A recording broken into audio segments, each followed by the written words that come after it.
and the U.S. Department of Agriculture are exploring innovative ways to produce bountiful harvests now and into the future.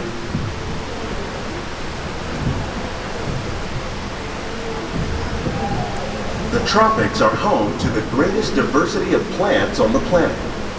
Many of these, like papaya, bananas, cacao, coffee, and rice, are well known around the world. These are just a few of the edible plants that have been an important source of nutrition for people living in the tropics. Many are rich in vitamins and minerals, while others are well adapted to growing in less than ideal conditions. Some, like the water lily, thrive in wet, swampy areas and waterways. All parts of this plant, even the flower petals, are edible. The starchy root of the plant has long been used to make flour for baking.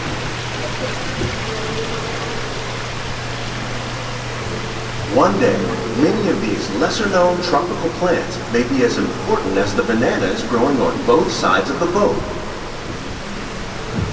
More than 28 million tons of bananas are eaten annually, making it the most popular fruit in the world.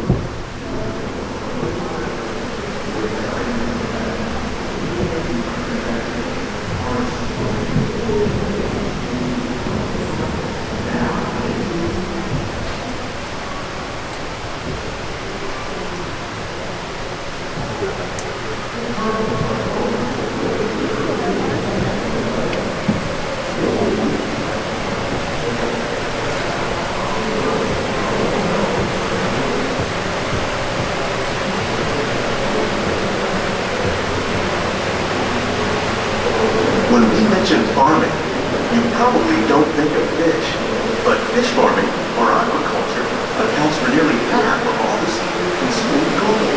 Tilapia, bass, and catfish, like the ones you see here, are three of the more popular crops raised by fish farmers. The sustainable system we're using here recycles the water in the tanks. As a result, we're able to save millions of gallons each year.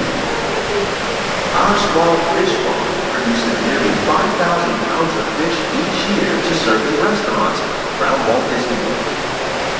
Innovations like this one can play an important role in our efforts to produce bountiful harvests and still protect natural resources.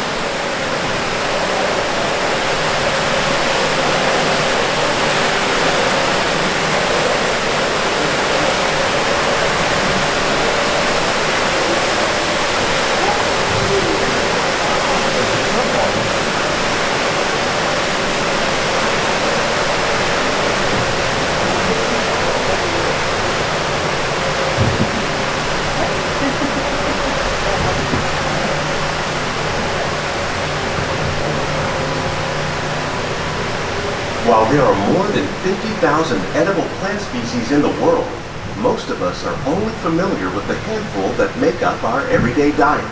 The common grains growing here, wheat, maize, sorghum, and millet, plus rice, account for nearly 2/3 of our global food consumption. Learning how to increase yields of these staples is an important goal of research around the world.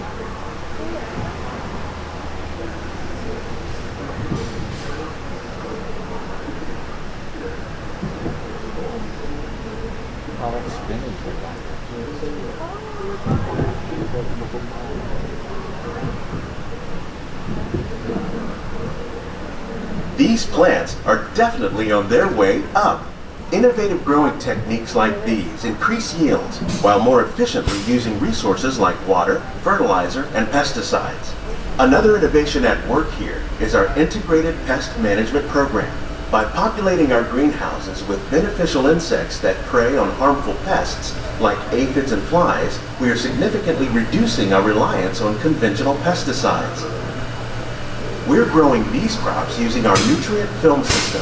This technique precisely controls and recycles water and nutrients. With it, we can produce over 27,000 heads of lettuce a year in this one small area.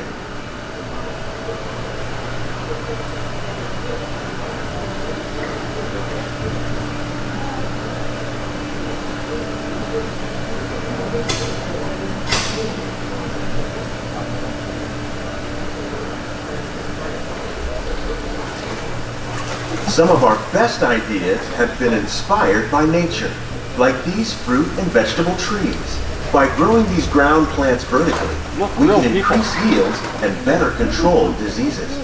These crops taste as good as they look. In fact, we serve more than 15 tons of produce from our greenhouses in restaurants here at the land every year.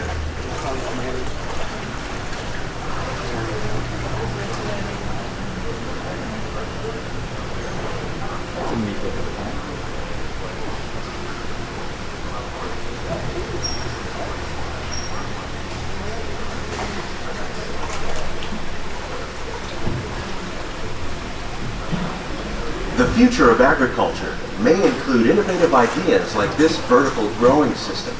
Plants grown in this way use a fraction of the space required by traditional growing methods. That saves water and increases production.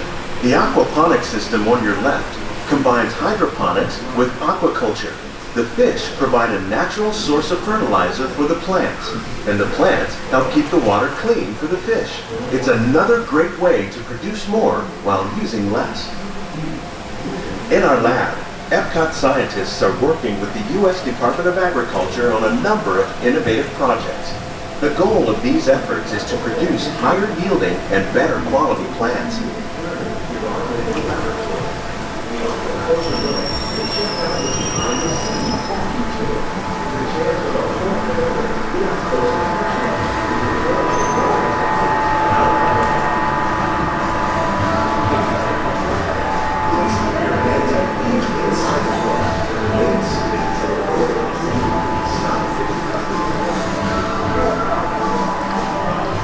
These greenhouses represent just a fraction of the work being done worldwide to produce bountiful harvests for our growing population.